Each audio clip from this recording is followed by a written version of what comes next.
Difference between my and mine. My and mine are both possessive forms used to show ownership, but they are used differently in a sentence depending on the position and structure. My is a possessive adjective.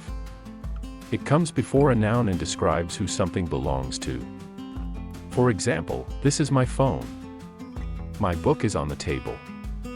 Here, my is used to describe something you own in combination with a noun, phone, book. Mine is a possessive pronoun. It is used without a noun afterward, as it already stands in place of the noun. For example, this phone is mine. That book is mine. Mine replaces the noun, so you don't have to repeat it.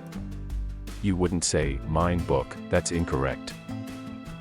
In summary, use my before a noun, my car, my friend. Use mine alone to show possession, the car is mine. Thanks for watching. For more such informative videos, subscribe our channel and like the video.